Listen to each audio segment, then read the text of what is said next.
Salut à tous, j'ai décidé de vous faire une petite vidéo rapide sur une Camponotus euh, qui est endémique de chez nous, hein, donc Camponotus herculeus, pardon, je vais y arriver. Alors, donc je vous fais une vidéo de cette espèce qui est une espèce qui est clairement pas forcément une des plus simples à faire fonder. Alors là, vous êtes en présence de ma fondation perso que je ne vais pas garder puisque comme je vous l'ai dit, les endémiques, moi, je vais pour le moment stopper. J'y reviendrai peut-être dans quelques années, hein, on ne sait pas, hein. Mais donc, c'est une gym qui m'avait été offerte l'été dernier par un collègue Mirmico très sympa avec qui j'échange souvent. Et j'aime bien sa mentalité, voilà, bref, on s'entend bien. Et c'est endémique de chez lui. Donc, il me l'avait envoyé. J'avais galéré à faire fonder, c'est-à-dire qu'elle n'avait pas fondé avant Diapose. Ça me paraissait un peu galère.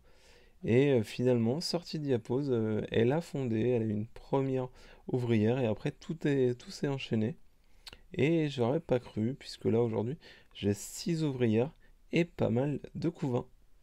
Donc c'est assez ouf. Et je pensais pas non plus avoir des ouvrières aussi grosses pour des ouvrières. Là, du coup, ça va être la deuxième génération, enfin la première. Enfin la première, deuxième, je sais pas trop. Pour le coup, je saurais pas trop quoi vous dire. Mais voilà, elles sont vraiment assez énormes. Presque, on dirait des petits majors, quoi. Elles ont une tête ronde, hein, mais avec un garce comme ça, tout bouboule, et bah j'aurais pas cru. Alors du coup, ça se développe bien. Par contre, j'ai remarqué que c'était quand même une espèce qui stressait pas mal. Donc en gros, la solution, c'est de leur filer à bouffer et de ne pas les stresser. Donc là, comme tout se passe bien, j'ai décidé de faire la vidéo puis de les bouger un peu. Mais franchement, je suis assez étonné. J'aurais pas cru. En diapose, elle avait gardé 4 grosses larves et c'est tout. Je pensais pas avoir autant d'ouvrières aussi rapidement. Alors à mon avis, je sais pas si je les aurais aussi longtemps que cela, mais à mon avis, je pense que fin d'été, c'est-à-dire fin juillet, début août, elles vont commencer déjà à rentrer en diapose.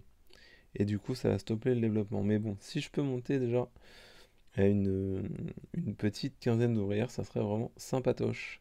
Voilà. Donc c'est pour ça que je me suis dit, tiens, je vais vous montrer cette espèce, qui est vraiment une espèce énorme, hein, pour une espèce de chez nous, hein, parce que la gine, elle fait presque 1,9 cm, quoi, ce qui est énorme, quoi. C'est un monstre. Et elle est plus grosse que Cruentatus. Par contre, avec l'Iniperda, ils font à peu près la même taille.